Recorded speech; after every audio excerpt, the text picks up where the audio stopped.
Hi viewers, இன்னைக்கான வீடியோல என்ன நடக்குது சொல்லிட்டு பார்ப்போம். வீடியோக்குள்ள போறதுக்கு முன்னாடி நம்ம சேனலை லைக் அண்ட் சப்ஸ்கிரைப் பண்ணிட்டு கொஞ்சம் சப்போர்ட் பண்ணுங்க. வாங்க இப்போ வீடியோக்குள்ள போலாம். துளசி வீட்டுல தாலி பிரிச்சு கேட்கிற ஃபங்க்ஷன் எல்லாம் முடிஞ்சு வெற்றி துளசி இவங்க ரெண்டு பேருமே அவங்க வீட்டுக்கு வந்துடுறாங்க.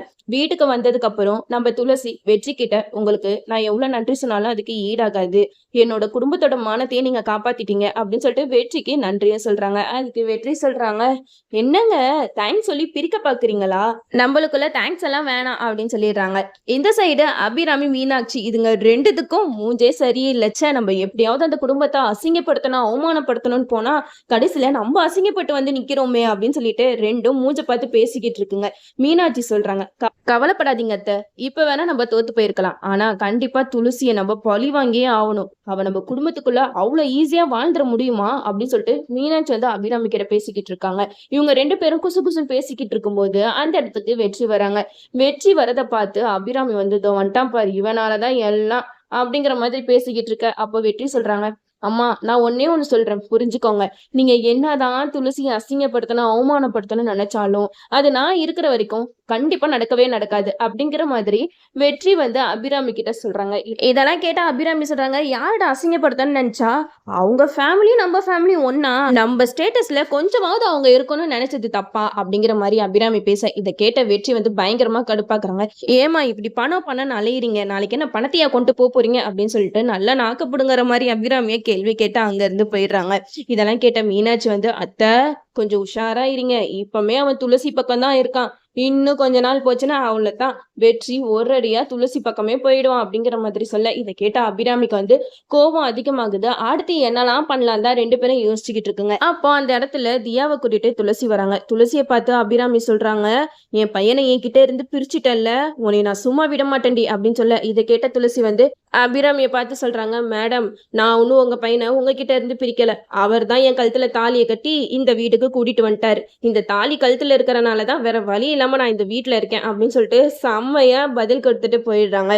இந்த சைடு நம்ம மகேஷ் அஞ்சலியை தான் காட்டுறாங்க. நம்ம அஞ்சலி வந்து பிரெக்னெண்டா இருக்கிறனால அவங்க கூட இருந்து பாத்துக்கிறதுக்கு ஆள் வேணும்னு சொல்லிட்டு பாட்டியை தான் கூட்டிட்டு வராங்க. பாட்டி வீட்டுக்கு வந்தோடனே மகேஷோட சின்ன வயசுல ஆசிரமத்துல வளர்ந்த ஃப்ரெண்டு ஒருத்தர் வராரு. அவரு மகேஷை பார்த்துட்டே மகேஷே அப்படின்னு சொல்லிட்டு கட்டி பிடிச்சு பேசிக்கிட்டு இருக்காரு. அப்ப அஞ்சலிக்கு அவர் பார்த்ததுமே, நீங்க மகேஷோட ஃப்ரெண்டா, சின்ன வயசுல இருந்து நீங்க அவங்க கூட தான் வளர்ந்தீங்களா, அப்போ வாங்க உள்ள அப்படின்னு சொல்லிட்டு கூட்டிட்டு போறாங்க. இதை பார்த்ததுமே மகேஷ்க்கு செம்ம கடுப்பு வருது. அச்சோ இவன் வேற வந்துட்டானே, இவன் வேற ஒண்ணுக்கு ரெண்டா ஏதாவது சொல்லி கொடுத்துட போறான்னு சொல்லிட்டு அவன் பின்னாடியே போறாங்க. அப்போ அஞ்சலி வந்து மகேஷோட சின்ன வயசு போட்டோ, அதுக்கப்புறம் ஆசிரமத்துல எடுத்துக்கிட்ட போட்டோ எல்லாத்தையுமே காட்டுறாங்க.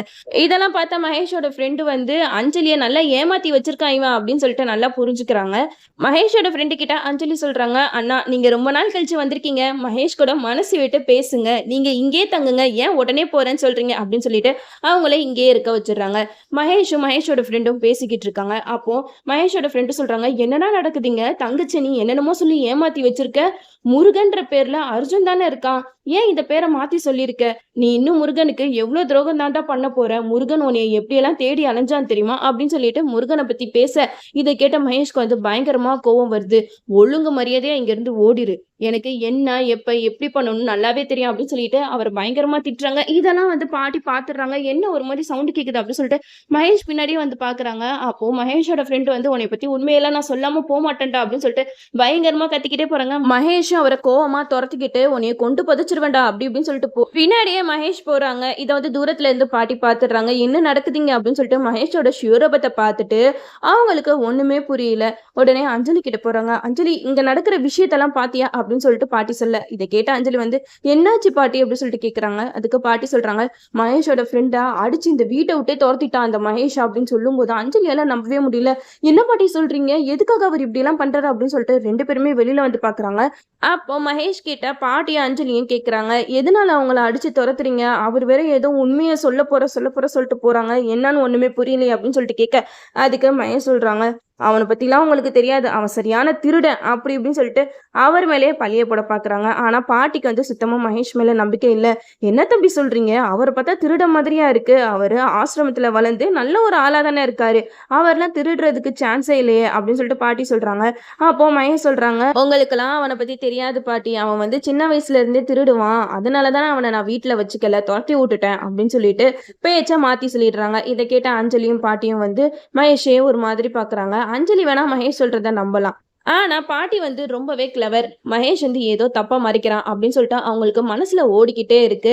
கடைசியில மகேஷ் சொல்லிடுறாங்க, "சரி போய் தூங்குங்க. நைட் நேரம் ஆச்சு" அப்படின்னு சொல்லிட்டு தூங்க சொல்றாங்க. அப்ப நம்ம பாட்டிக்கு ஒரே யோசனையா இருக்கு. மகேஷ பத்தி தான் யோசிச்சுக்கிட்டே இருக்காங்க. இவன் நார்மல் மனுஷன் மாதிரி தெரியவே இல்ல. இவனுக்குள்ள ஏதோ ஒரு விஷயம் ஒளிஞ்சுகிட்டு இருக்கறனால தான் இவன் வந்து இப்படி மிருகம் மாதிரி பிஹேவ் பண்ணிக்கிட்டு இருக்கான்னு சொல்லிட்டு பாட்டியும் புரிஞ்சுக்கிறாங்க. அஞ்சலி கிட்ட கேக்குறாங்க, "அஞ்சலி, நான் கேக்குறதுக்கு உண்மைய சொல்லு. மகேஷ் வந்து எப்படிப்பட்டவன்னு உனக்கு தெரியுமா?" அப்படின்னு சொல்லிட்டு கேட்குறாங்க. அதுக்கு அஞ்சலி சொல்றாங்க, "என்னாச்சு பாட்டி? நீங்க வேற ஏன் இப்படியெல்லாம் ஒளறிக்கிட்டு இருக்கீங்க?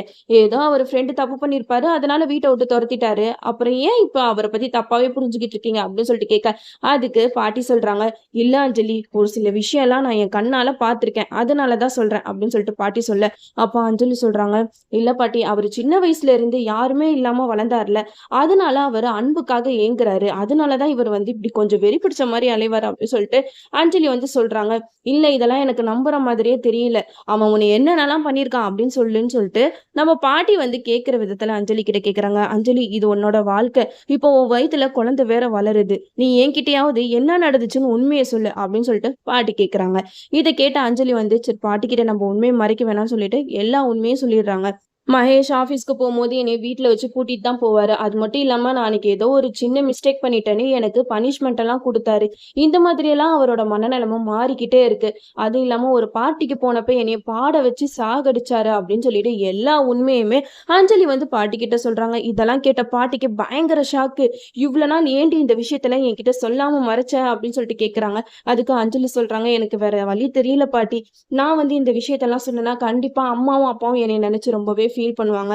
அதனால தான் நான் வந்து யார்கிட்டயுமே இந்த மாரி விஷயத்த சொல்லல. அது மட்டும் இல்லாம இவரு கொஞ்சம் கொஞ்சம் அப்படி இருந்தாலும் இவரு ரொம்ப நல்லவரு. என்னைய ரொம்பவே அக்கறையாவும், பாசமாவும் பாத்துக்கிறாரு" அப்படின்னு சொல்லிட்டு பாட்டிக்கிட்ட நம்ம அஞ்சலி சொல்றாங்க. "இல்ல அஞ்சலி, இந்த மாரி ஒரு ஆள்கிட்ட உன்னைய தனியா நான் விடமாட்டேன். என்ன நடக்குதுன்னு நானும் பாக்குறேன். அவன் என்ன பண்றான், ஏது பண்றான்னு சொல்லிட்டு நானும் கவனிக்கிறேன்" அப்படின்னு சொல்லிட்டு நம்ம பாட்டி அஞ்சலி கிட்ட சொல்றாங்க. அஞ்சலியும் சொல்றாங்க, "ஆமா பாட்டி, சீக்கிரமாவே அவர திருத்தணும்" அப்படின்னு சொல்லிட்டு 2 பேருமே பேசிக்கிட்டு இருக்காங்க. நம்ம மகேஷ்க்கு மனசுல ஒரு விஷயம் ஓடிக்கிட்டே இருக்கு. ஒருவேளை பாட்டி நம்ம இப்படி கோவமா பேசினது எதுவும் கேட்டிருப்பாங்களா? கேட்டிருந்தா அஞ்சலி கிட்ட சொல்லிருவாங்களே! அஞ்சலி கிட்ட சொல்லிட்டா அவ்வளதான், அஞ்சலி நம்மள வெறுத்துருவாளேன்னு சொல்லிட்டு மகேஷ் வந்து மண்டைய போட்டு பிச்சுக்கிட்டு இருக்காங்க. அந்த இடத்துக்கு நம்ம அஞ்சலி வராங்க. "என்னாச்சு மகேஷ்? ஏன் இப்படி இருக்கீங்க?" அப்படின்னு சொல்லிட்டு கேட்கறாங்க. அப்போ மகேஷ் சொல்றாங்க, "இல்ல அஞ்சலி, அவன் பண்ண டென்ஷன்ல எனக்கு ஒரு மாதிரி ஆயிடுச்சு" அப்படின்னு சொல்லிட்டு பேசிட்டு இருக்கும்போது, "வா படுக்கலாம்" அப்படின்னு சொல்லிட்டு கூட்டிட்டு போறாங்க. நம்ம அஞ்சலிக்கு தூக்கமே வரல. மகேஷ பத்தி தான் நினைச்சுக்கிட்டே இருக்காங்க. இவரு எப்ப எந்த நேரத்துல எப்படி மாறுவாருன்னே தெரியலையே அப்படின்னு சொல்லிட்டு மகேஷ பார்த்துக்கிட்டே இருக்காங்க. ஆனா நம்ம பாட்டி இருக்கிற வரைக்கும் மகேஷ்னால அஞ்சலிய எதுவுமே செய்ய முடியாது. ஏன்னா இப்போ பாட்டிக்கு மகேஷ் மேல பயங்கர சந்தேகம் வந்துருச்சு. அதனால இப்படியே விட்டா கண்டிப்பா அஞ்சலி ஏதாவது பண்ணிருவான். நம்ம வந்து அஞ்சலி குழந்தை பிறக்கிற வரைக்கும் நம்ம இந்த வீட்டிலே தான் இருக்கணும் அப்படின்னு சொல்லிட்டு பாட்டியும் முடிவு எடுக்கிறாங்க. ஆனா இந்த மகேஷ்க்கு குழந்தை வந்ததே பிடிக்கல. அது எப்படி பிறக்கிற வரைக்கும் அவன் வெயிட் பண்ணுவான்? கண்டிப்பா அவன் வெயிட் பண்ணவே மாட்டான்.